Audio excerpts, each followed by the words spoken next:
Et donc merci à ces membres du jury, donc merci aux enfants qui sont là. Donc le but aujourd'hui, c'est de célébrer aussi ces enfants, ces gagnants qui ont remporté les 3 premiers prix, 3 gagnants de l'école Odon, puisqu'il y a un binôme, voilà, et une gagnante de l'école Montcenis.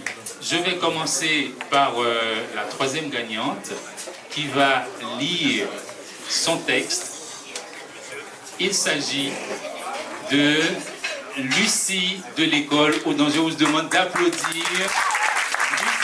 qui est notre 3e gagnante de ce concours, qui s'appelle La plume écolière et qui s'est déroulée autour de la thématique « Et si nous habitions la terre ensemble ». Les enfants ont écrit, ont produit des textes magnifiques, formidables. Bravo encore à vous, les enfants. Lucie, c'est à toi pour lire ton texte.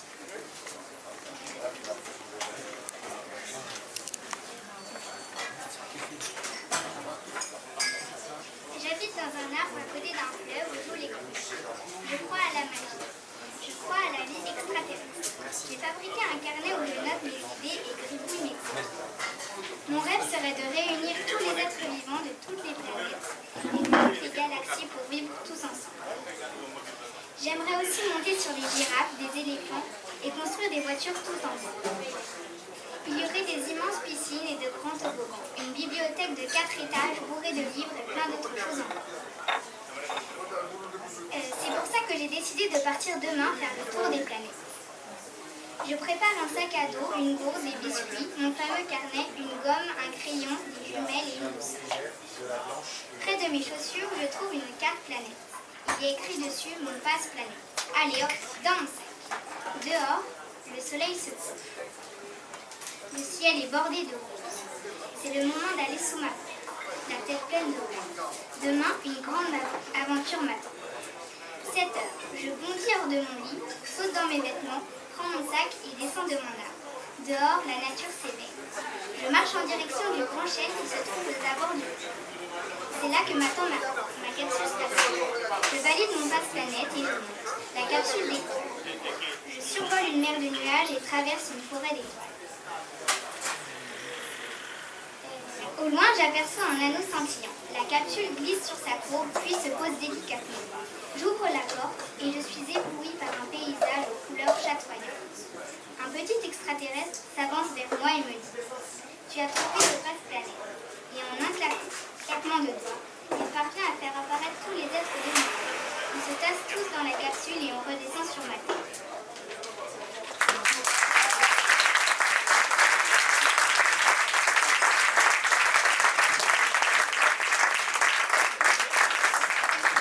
Merci Lucie, et je voudrais aussi justement pour remercier tous les parents qui sont là, qui sont venus encourager, qui sont venus avec leurs enfants.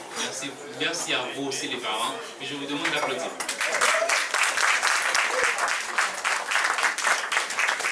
Et j'appelle maintenant le deuxième prix, et qui est un binôme, Anouk et Romy, que je vous demande d'applaudir.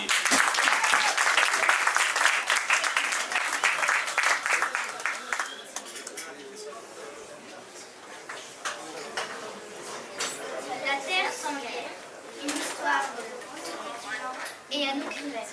Chapitre 1. La guerre au Vietnam. La Syrie a déclaré la guerre aux Vietnamiens. Alors que le Vietnamien a elle aussi cette idée en tête, passons à la météo. Aujourd'hui, il fait beau à Paris et en île de Dan vient d'éteindre la radio. Il soupire inquiet. Ce sera bientôt la 3e guerre mondiale. Chapitre 2. Les Vietnamiens. Dan. Chercher mon père. Râle. Moi, Dan. Je n'ai pas envie de mon père.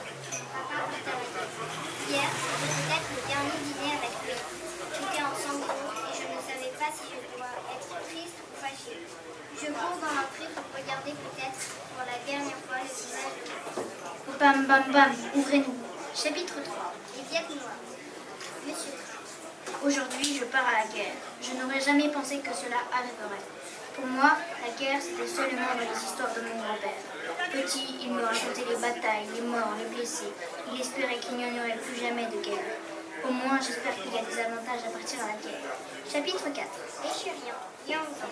Allez papa, c'est toi le plus fort. Les Vietnamiens, c'est que des nuls. Moi, Liang-Zhang, j'ai envie que mon père parte à la guerre. Vous allez voir, dans un mois seulement, mon père sera de retour et il aura gagné la guerre. Il aura battu les Vietnamiens. Chapitre 5. Les Churiens. Monsieur. Mon fils croit que je vais revenir très vite, mais cela ne se passera pas comme ça. Les Vietnamiens sont forts et rapides au combat. En vérité, ils ont une armée très puissante. Ils ont de la technique. Nous sommes peut-être un pays plus grand, mais je crains qu'ils nous battent. Les Vietnamiens, Dan. J'entends les nouvelles à la radio. Maintenant, tous les pays s'en mêlent. Clic. J'ai éteint. Je ne peux pas supporter ça. Encore une guerre qui commence. On ne peut pas. Moi, Dan Frank, je suis colère de ne pas décider. Chapitre 7. Les Vietnamiens. Monsieur Frank. Ça fait plusieurs jours que je suis partie à la guerre. J'ai déjà perdu beaucoup d'amis. Ça ne m'arrivera pas à moi. J'ai promis à mon fils de revenir vivant. Je ne supporte pas cette guerre. Il faut que je parte à tout prix. Les Vietnamiens, Dan, le départ. La radio. Maintenant, seul le Sherbak, petit pays à l'est du continent oriental, connu pour ses grandes forêts, n'est pas encore entré dans la guerre. Passons à la météo. Clic. Maman, nous devons absolument nous réfugier au Sherbak. Même si le voyage serait arrivé dans le monde. Tu as raison. Quittons les Vietnamiens. Faisons nos bagages. Nous devons peut-être une chance de trouver dans le dernier avant que les couleurs reviennent. Chapitre 9. Les Vietnamiens, Madame Tran, l'envol. Le lendemain, Dan et sa mère quittent Tours, sans pouvoir prévenir leur père et mari, dont ils n'ont aucune nouvelle. Dans l'avion, installé avec beaucoup d'autres réfugiés comme eux, la mère écrit dans un petit carnet. Je sais, c'est bien de partir, mais je ne sais pas où nous allons pouvoir nous installer. En discutant avec d'autres passagers, j'entends parler d'une maison dans une forêt loin de tout où nous pourrions poser nos valises. Chapitre 10. Les Vietnamiens, Dan. Cela fait plusieurs heures que nous marchons dans ces forêts sombres et inquiétantes. Les feuilles mortes craquellent sous nos pieds, un hibou ulule, une ombre me fait sursauter et je ne sais pas si je l'ai imaginé, à moins que ce soit celle de ma mère à mes côtés. Nous sommes vivants et allons-nous rester face à nous une grande maison sauterelle et d'autres réfugiés comme nous de chaque côté de la forêt à la Nous ne sommes pas les seuls à avoir cette forêt. Chapitre 11. Les Churiens, Yangzhou. Ma ville est en ruine et je n'ai plus de nouvelles de mon père. Depuis des semaines, je crois bien que je regrette ce que j'ai dit au moment de son départ. Ma mère pleure jour et nuit. Chapitre 12. La discorde. Dan. Plus nous avançons dans la guerre, plus la maison est pleine. Il y a des personnes de toutes sortes, des gens de tous les pays, de tous les âges, du bébé au vieillard, couleurs de provisions. Personne ne se comprend. Les langues ne se ressemblent pas. Chacun se bat pour sa propre survie. Devenant un ennemi public, c'est un désastre. Je comprends qu'à notre tour, nous reproduisons une guerre que l'on s'entretue sans réfléchir. Je monte sur une table, au milieu du vacarme, et demande à ceux qui parlent la langue de traduire dans la leur, et que ceux qui parlent la leur traduisent pour d'autres à leur tour. Mes amis, à l'extérieur de cette maison, la guerre est mondiale. Nous sommes déjà assez malheureux comme ça. Prêtez attention à ceux qui vous entourent et comprenez qu'ils sont dans la même situation que vous. Nous pouvons vivre ensemble, nous soutenir et peut-être même être un peu heureux de temps en temps. Nous partageons la même terre. À mesure que je parle, mes phrases résonnent dans des dizaines de langues, comme un téléphone arabe géant. Je sens que l'atmosphère s'apaise et tout le monde finit par se donner un peu. Nous dédicassons cette histoire aux Ukrainiens. C'était Alors, Anouk et Romy, les deuxièmes gagnants du concours La Plume Écolière. Merci. Et maintenant, la première gagnante, le premier prix, on va dire, répond voilà, au nom de Biblis. Biblis, un gros bravo, de gros applaudissements.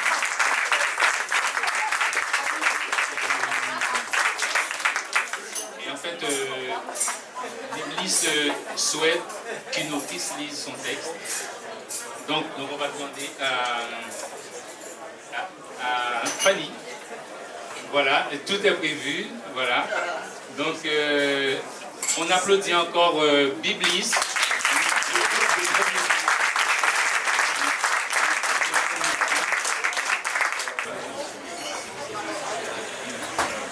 Bonsoir, je suis l'attachée de presse de Biblis. J'ai l'habitude de lire ça.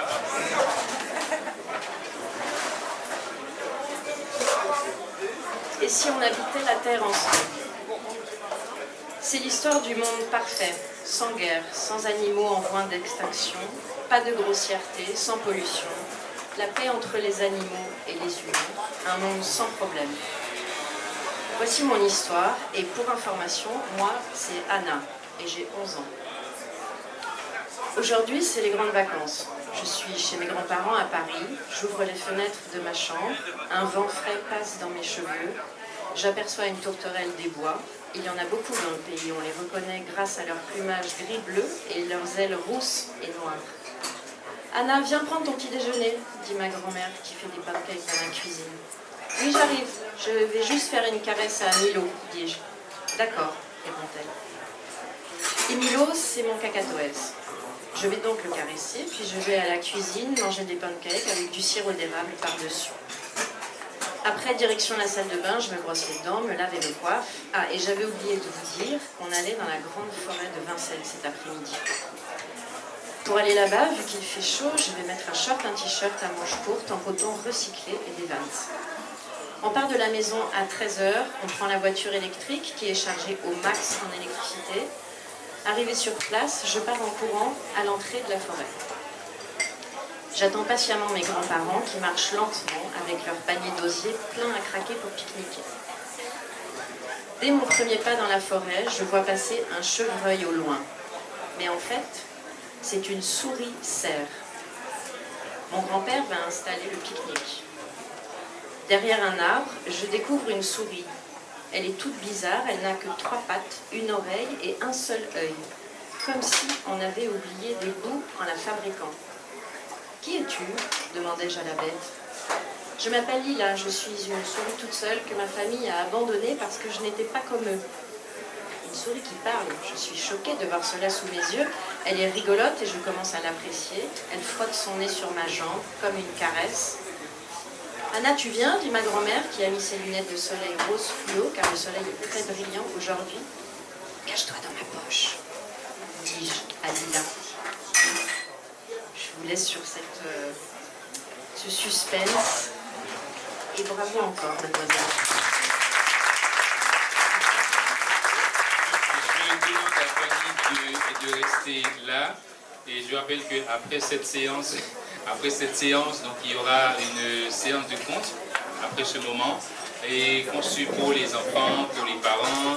Et merci à tous les autres enfants de l'école Houdon, de l'école Le Pic, de l'école Montseny, de l'école polyvalente de la Goutte d'Or, à tous les autres enfants qui sont là et qui sont venus supporter leurs petits camarades. Merci d'être venus aussi et merci encore aux parents, vraiment. Et donc sans vous, cette cérémonie n'aurait pas été possible. Fanny, alors, c'est justement pour te poser une question. Et en tant que membre du jury, donc voilà, comment c'était le choix que tu as fait? Je sais que ça n'a pas été facile. C'était très difficile parce que les textes étaient vraiment de très très bonne qualité. Moi, je n'ai pas participé aux ateliers, donc j'ai reçu les textes comme une belle surprise. C'était des textes extrêmement tenus, bien écrits, avec beaucoup d'imagination et avec une très grande lucidité. J'ai été surprise parce que ce sont des enfants de 9 et 10 ans. Donc il a fallu trancher dans cet ensemble de textes très très bien conçus. Du coup voilà, après c'est toujours très cruel les concours et il a fallu chercher le petit truc en plus. Donc ça a été souvent l'originalité, le laisser prise dans un imaginaire où vraiment les enfants ont donné des détails, créé un monde, comme vous l'avez vu un petit peu, des descriptions précises, et qui aussi, ceux qui avaient un sens du récit, vraiment avec une chronologie, ou qui était particulièrement poétique. Et après, j'ai laissé la main aux autres écrivains. Voilà. Merci Fanny. Et Mackenzie qui a fait les ateliers. Mackenzie, juste un petit mot. Voilà. Et ce grand monsieur, voilà, que vous avez vu dans les écoles, qui a fait les ateliers, voilà. Commencez-vous. Alors moi je parle. Bonjour.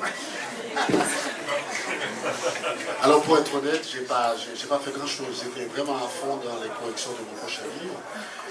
Et on a commencé quand je suis arrivé, l'accueil était vraiment un très bel accueil, chaleureux. Et on a travaillé à partir de la phrase qui commence le roman de Jacques Roulet, gouverneur de la Rosée. Nous mourrons tous si la terre meurt. Cette phrase si vraie, essentielle, nécessaire, qui nous interpelle par rapport à notre responsabilité et qu'on doit assumer dans notre quotidien, dans notre espace vital et tout. Donc on a parlé de la terre, on a parlé de Jacques Roumain, et puis je leur ai demandé à un moment donné on a décimé la terre, et je leur ai demandé de remplir cette terre avec leurs propres mots.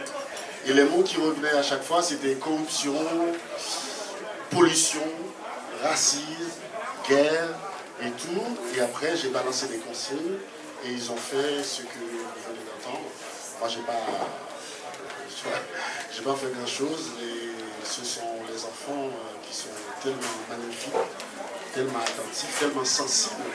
Je pense qu'on est en train de vivre quelque chose d'assez intéressant. Une conscience, un vrai réveil. Et donc, merci à toi, Sadrach, et à ton équipe de votre confiance. Et puis, bravo aux gagnantes. Et merci aux parents qui ont validé la démarche. Mais surtout, merci aux profs, il ne faut pas les oublier.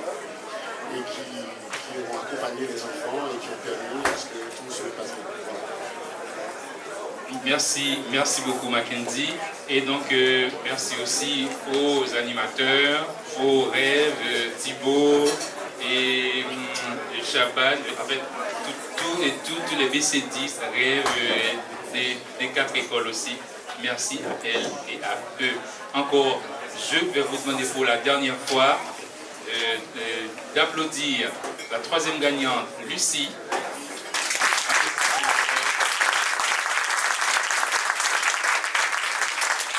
Deuxième gagnante, ce binôme, ce très beau, ce très bel binôme, voilà, et Romy et Anon, je vous demande.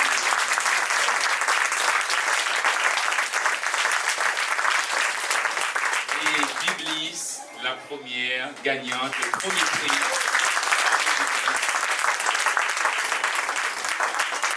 Et puis, donc nous avons plusieurs mentions spéciales. Merci Fanny, plusieurs mentions spéciales. Je crois qu'il y a une ici, une mention spéciale. Eva, je rappelle que... Merci Fanny, je rappelle que Eva, c'est, donc on va dire, c'est vraiment la 4e place. Tout de suite après, voilà, gros coup de cœur. Elle a failli être sur le podium. Bravo Eva. Et donc voilà, merci. Tu peux y aller. Voilà, et tout de suite, place à Jude Joseph pour un moment de conte avec les enfants, les parents. Jude Joseph est là. Ah, Jude Joseph, le conteur que vous avez vu récemment. Merci Jude. Allez, c'est à toi.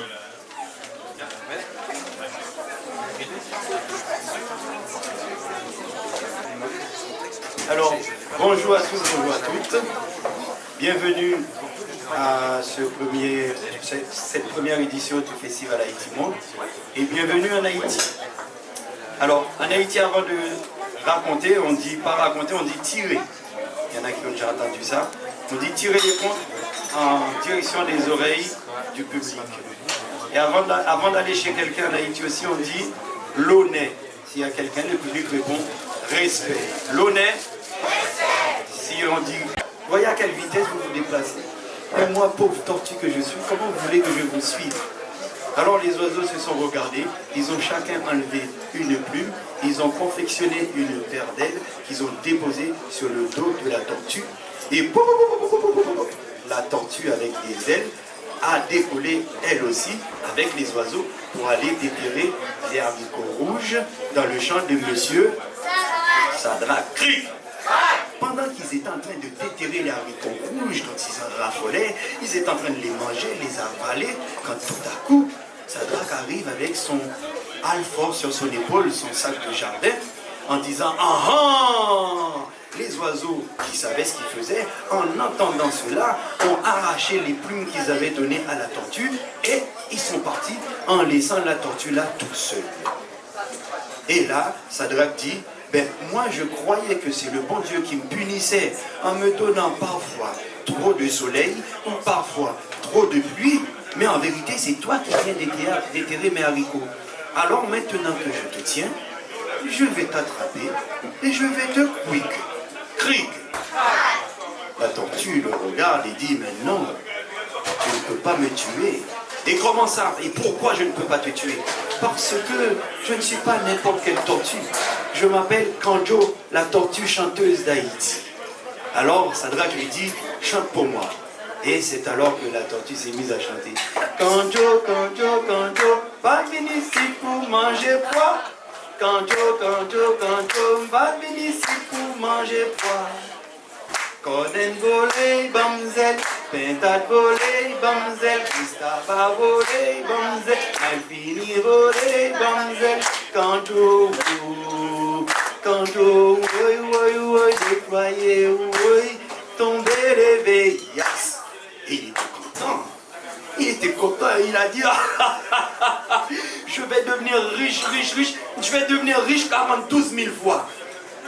Je vais t'emmener chez le roi, t'échanger contre des lingots d'or. Et comme ça, je serai riche. Chante encore. Kanjo, Kanjo, Kanjo, pas venu ici pour manger pois.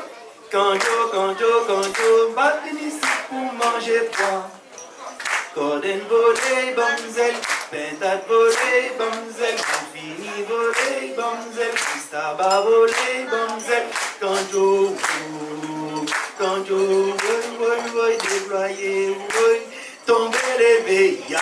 Il était content, il a pris la tortue, il a mis dans son alfort et il est retourné à la maison. Arrivé à la maison, il dit à sa femme et ses enfants, chérie, les enfants, vous n'allez pas me croire, je vais devenir riche 42 000 fois. Et comment? Qu'est-ce qu'il y a? C'est alors qu'il sort la tortue, il dit voilà, j'ai là dans les mains une tortue qui s'appelle Kanjo, la tortue chanteuse d'Haïti, qui chante magnifiquement bien. Demain, j'irai l'échanger contre des lingots d'or avec le roi, comme ça, je vais devenir riche. Alors, comme il commençait à se faire tard, il a déposé la tortue sur une étagère. Par-dessus la tortue, il a posé les couvercles qu'on a en Haïti de couleur rouge, rose, bleu, jaune, pour protéger les repas. Et la nuit est arrivée, ils sont partis se coucher. Les enfants étaient pressés d'être le lendemain pour aller jouer avec la tortue.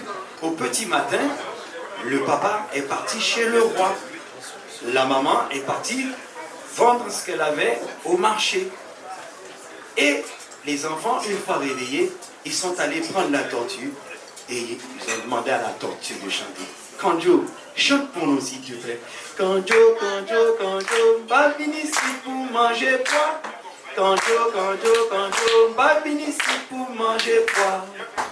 Coden volé, bamzel, pentat volé, bamzel, Gustava volé, bamzel, Malfini volé, bamzel, Kanjo, Kanjo, déployé, tomber, rêver, yes. Les enfants étaient contents. Kanjo, chante pour nous encore s'il te plaît. Eh bien, vous savez, il fait tellement chaud. Si vous pouviez me déplacer et me mettre un peu plus près de la fenêtre, je pourrais mieux chanter. Les enfants ont obéi. Ensuite, ils ont demandé à Kanjo de chanter. Il a chanté. Ensuite, ils ont demandé à Kanjo de chanter encore. Vous savez, si vous pouviez me rapprocher un peu plus près de la fenêtre, je pourrais mieux chanter. Ils ont obéi. Et Kanjo a chanté. Ensuite, si vous pouviez me mettre vraiment sur le rebord de la fenêtre, l'air serait tellement meilleur et je pourrais mieux chanter. Les enfants ont obéi, ils ont déposé la tortue juste sur le rebord de la fenêtre, en bas de laquelle il y avait un puits. Et à ce moment-là, ils ont dit à Kanjo, chante pour nous, et la tortue a fait tchouboum dans le puits. Elle a plongé. Et les enfants ont fait tchouboum aussi dans le puits. Ils ont commencé à fouiller, à creuser, à draguer le fond du puits, à le retourner, à chercher, à fouiller, jusqu'à sortir à la rivière. Cric. Arrivé à la rivière, ils ont trouvé un crapaud. Ils ont dit au crapaud, chante pour nous. Et le crapaud, il a fait l'homme. Kanjo, chante pour nous s'il te plaît. Le crapaud, il a fait l'homme. Ils ont pris le crapaud, ils l'ont à la maison, ils l'ont déposé sur l'étagère comme papa avait fait. Ils ont mis le couvercle dessus. Seulement, le papa était arrivé au château. Mon roi, vous n'allez pas me croire. Et quoi, qu'est-ce qu'il y a? Je vais devenir riche pendant 12 000 fois. Et qu'est-ce qu'il y a? J'ai à la maison une tortue qui s'appelle Kanjo, la tortue chanteuse d'Haïti. Elle chante magnifiquement bien. Donc je viens vous voir pour l'échanger contre des lingots d'or. Le roi regarde le monsieur et dit, si seulement vous vous êtes permis de venir jusqu'à chez moi pour vous payer ma tête, je vous quick. Alors, accompagné de ses gardes, il est allé chez le monsieur. Arrivé à la maison, le monsieur a pris la tortue et dit, Kanjo, chante pour moi. Et le crapaud, il a fait. Le roi, il fait, attendez mon roi, attendez, il y a erreur. Kanjo, chante pour moi s'il te plaît. Le crapaud, il a fait. Alors le roi, il dit, garde, saisissez-le. Et les gardes se sont saisis du papa qu'ils ont emmené au château pour le coup. Seulement la maman, qui avait fini de vendre, elle faisait des provisions pour emmener à la maison. Quand en passant comme ça, elle voit une foule. Alors curieusement, elle décida d'écarter les gens pour voir ce qui se passait au bout. Arrivée au bout, elle voit là, sur une table, une tortue qui chantait. Kanjo, Kanjo, Kanjo, babini ici pour manger plein. Kanjo, Kanjo, Kanjo, babini ici pour manger plein. Coden volé, bamzel, tentat volé, bamzel, stava volé, bamzel, alfini volé, bamzel, Kanjo, Kanjo, oui, déployé, oui, tomber, levé, yes. Elle dit, oh, mes amis, la terre d'Haïti n'est quand même pas remplie de tortues chanteuses. Bon, je vais acheter celle-ci, ça fera de la compagnie à la nôtre. Alors, elle acheta cette tortue qu'elle emmena à la maison. De retour à la maison, elle demanda aux enfants où était le papa. C'est alors que les enfants ont expliqué à la maman ce qui s'était passé. Alors, à toute bouline, la maman, elle a filé au château. Arrivée essoufflée, elle dit au roi, mon roi, il y a erreur. Le roi regarda la femme et dit, oui, qu'est-ce qu'il y a? Eh bien, nous avons bien une tortue qui s'appelle Kanjo, la tortue chanteuse d'Haïti, et c'est mon mari. Le roi dit, puisque le mari est fou, c'est tout à fait normal que la femme soit... Crie. Alors, elle dit, non, attendez. Là, elle sort la tortue qu'elle pose sur une étagère et elle demande à la tortue de chanter. Kanjo, Kanjo, Kanjo, pas venu ici pour manger pas. Kanjo, Kanjo, Kanjo, pas venu ici pour manger pas. Coden volé, bamzel, tentat volé, bamzel, alfini volé, bamzel, stava volé, bamzel, Kanjo, Kanjo, oui,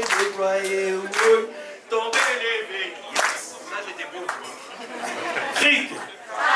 Alors le roi il était content. Il était tellement content, il a dit Kanjo, chante pour moi encore. Kanjo, Kanjo, Kanjo, Balbini c'est pour manger pas. Kanjo, Kanjo, Kanjo, Balbini c'est pour manger pas. Coden volé, bamzel, Tentat volé, bamzel, Staba volé, bamzel, Fini volé, bamzel, Kanjo, Kanjo, oui, déployé, oui, tombé levé. Il était content, il a donné plein de lingots d'or à notre ami. Ça va? Qui est devenu riche combien de fois? 42 000 fois. Et il est retourné chez lui, où il a vécu heureux et longtemps avec sa femme et ses enfants. Et c'est pendant que je passais comme ça au bord de l'eau, j'ai senti un petit coup de patte au derrière. C'était une tortue qui m'a envoyé ici, là, devant vous, pour vous raconter l'histoire de Kanjo.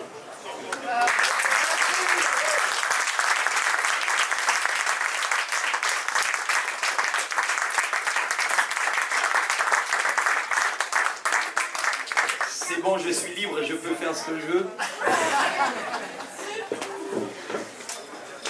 Ça va? C'est comment tu viens? Cric. Elle s'appelait Tissoufri. Tissoufri était très malheureuse. Elle avait perdu son papa ainsi que sa maman. Elle vivait avec sa belle-mère qui ne savait pas ce que signifiait donner de l'amour à un enfant.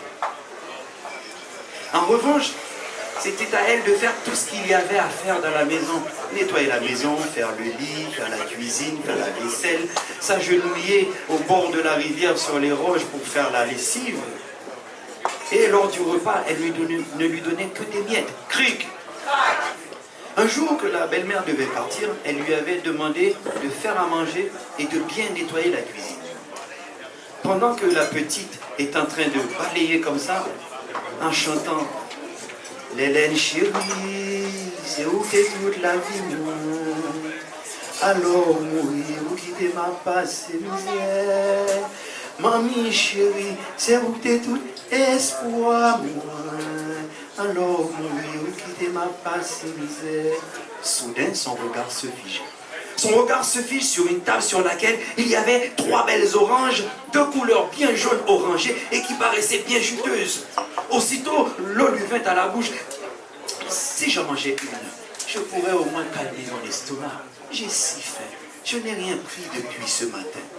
Alors, elle prit une orange qu'elle mangea quartier par quartier en ayant soin de cacher tous les pépins dans ses cheveux. Puis, elle a continué à faire son travail, nettoyer la maison, faire à manger. Une fois qu'elle avait fini, elle est partie se poser. De retour, la belle-mère qui avait remarqué qu'il manquait une orange. Furieuse, elle cria « Qui a volé la 3e orange? Qui monde qui mangeait 3e orange là ?» La petite la regarda et lui dit « Je ne sais pas si c'est la première, la 2e ou la 3e, mais c'est moi qui l'ai mangé. En plus, tu te moques de moi. En plus, sois passé maintenant Tintin, Fréquent et Fontaine et tire encore là. » Elle l'insulta de tous les noms, la frappa et la mise à la porte. Cric. La petite sortit hors de la maison, elle s'est mise à courir. En courant, elle pensa dans sa tête « Où vais-je trouver une orange pour ma belle-mère? Je n'ai pas d'oranger, je n'ai pas d'argent pour en acheter, et je n'ai pas de terre pour en cultiver. Que vais-je faire ?» Elle a continué à courir, jusqu'à passer devant le cimetière où avait été enterrée sa maman. Elle entra dans le cimetière, où là, elle alla se mettre à genoux, les mains posées sur la tombe de sa maman, et elle s'est mise à implorer sa maman. « Maman, regarde dans quelle misère je suis. Je t'en supplie, fais quelque chose pour ta fille. Je ne peux pas retourner à la maison sans une orange pour ma belle-mère. Je n'ai pas d'oranger, je n'ai pas d'argent pour en acheter, et je n'ai pas de terre pour en cultiver. Je t'en supplie. » À force d'implorer sa maman, elle avait fini par s'endormir. Elle avait tellement bien dormi que même le plus gros orage dans le ciel n'aurait pas pu la réveiller. Cric! Le lendemain matin, elle fut réveillée par un magnifique soleil. Ensuite, elle regarda à ses pieds et là, qu'est-ce qu'elle voit? Un tout petit oranger qui sortait de terre. Alors contente, elle ramassa toutes ses forces et s'est mise à chanter. Petits pieds oreilles, poussez, poussez, petits pieds oreilles. Petits pieds oreilles, poussez, poussez, petits pieds oreilles. Belle-mère, pas maman, petits pieds oreilles. Poussez, poussez, petits pieds oreilles. Belle-mère, pas maman. Et poussez, poussez, petits pieds oreilles. Belle-mère, pas maman. Et poussez, poussez. Cric. Et l'oranger avait poussé, il avait grandi. La petite s'est sentie forte, elle s'est sentie pousser des ailes. Alors elle redoubla d'efforts et s'est mise à chanter. Petits pieds oreilles, fléri, fléri, petits pieds oreilles. Petits pieds oreilles, fléri, fléri, petits pieds oreilles. Belle-mère, pas maman, petits pieds oreilles. Fléri, fléri, petits pieds oreilles. Belle-mère, pas maman. Et fléri, fléri, petits pieds oreilles. Belle-mère, pas maman. Et fléri, fléri. Et l'oranger avait fleuri. Il avait tellement fleuri qu'il avait embaumé l'air de son odeur de parfum de fleurs d'oranger. Cric! Et la petite s'est mise à chanter encore. Petits pieds oreilles, donnez, donnez, petits pieds oreilles. Petits pieds oreilles, donnez, donnez, petits pieds oreilles. Belle-mère, pas maman, petits pieds oreilles. Donnez, donnez, petits pieds oreilles. Belle-mère, pas maman. Et donnez, donnez, petits pieds oreilles. Belle-mère, pas maman. Et donnez, donnez. Et l'oranger était rempli de belles oranges. Tellement belle, tellement grosse que c'était impossible qu'elle ne soit pas juteuse, impossible qu'elle ne soit pas sucrée. Cric. Alors, comme l'oranger n'était pas très grand, elle tendit la main pour cueillir 3 oranges. Puis, elle est retournée à la maison. De retour, la belle-mère qui l'attendait sur le seuil de la porte s'écria: « Où est-ce que tu étais? Tu ne pensais quand même pas que j'allais te chercher toute la nuit. Où est-ce que tu étais ?» La petite lui dit: « Mais j'étais allée te chercher ton orange, belle maman. Où est-ce que tu les as volés? Tu n'as pas d'argent, tu n'as pas de terre pour en cultiver, tu n'as pas d'oranger. Où est-ce que tu les as volés? » « Mais c'est l'oranger magique de Tissoufri. C'est ma maman qui me l'a donné. C'est à moi. » Et la belle-mère, à force d'insistance, la petite aussi avait une telle confiance en elle qu'elle regarda droit la belle-mère dans les yeux et lança: « Ces oranges viennent de mon oranger que m'a donné ma maman. Ces oranges viennent de ton oranger que t'a donné ta maman. Mais ta maman est au pays sans chapeau. Elle est morte, donc elle ne peut pas te donner d'oranger. » La petite a insisté. À force d'insistance, la belle-mère a fini par lui dire: « Bon, mais puisque c'est comme ça, j'aimerais bien voir cet oranger de mes propres yeux. » Alors, la petite emmena la belle-mère voir l'oranger. Arrivée près de l'oranger, la belle-mère, en tant que bonne femme haïtienne, dit: « Mes amis, gardons belles pieds oranges. » Et comme l'oranger n'était pas très grand, la belle-mère tendit la main pour attraper une orange. Quand tout à coup, la petite s'est mise à chanter: « Petits pieds oreilles, poussez, poussez, petits pieds oreilles. Petits pieds oreilles, poussez, poussez, petits pieds oreilles. Belle-mère, pas maman, petits pieds oreilles. Poussez, poussez, petits pieds oreilles. Belle-mère, pas maman. Et poussez, poussez, petits pieds oreilles. Belle-mère, pas maman. Et poussez, poussez. » Et l'oranger s'est mis à pousser, à pousser, à pousser, avec la belle-mère accrochée à une orange comme ça. Quand tout à coup, la belle-mère lui lance de là-haut: « Mes pieds oranges, il a monté avec moi. Tant pis, souple, si je peux chanter pour ne pas tomber. » Vous avez compris, non, les haïtiennes là? Vas-y que l'oranger pousse, monte avec moi, je t'en supplie, arrête de chanter pour éviter que je tombe. Et la petite d'en bas lui dit: « Kembe, il faut pas la gueule. L'aime fin chanter pour me faire monter, m'a chanter pour me faire descendre. » Si bon, ne lâche pas. Après avoir chanté pour te faire monter, je chanterai pour te faire descendre. Et l'oranger a poussé, a poussé, a poussé, jusqu'à dépasser les nuages. Une fois par-dessus les nuages, la petite dit à l'oranger: « Secoue-toi. Secoue-toi. » L'oranger s'est secoué, s'est secoué, s'est secoué de droite à gauche, de gauche à droite, jusqu'à balancer la belle-mère par-dessus les nuages, où elle est restée coincée à jamais. Bien fait pour elle.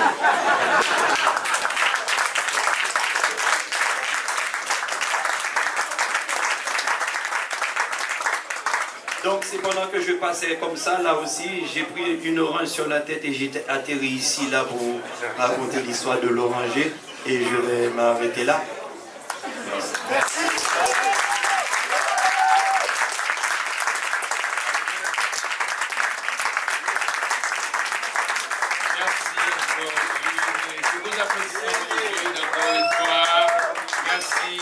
Merci Jude.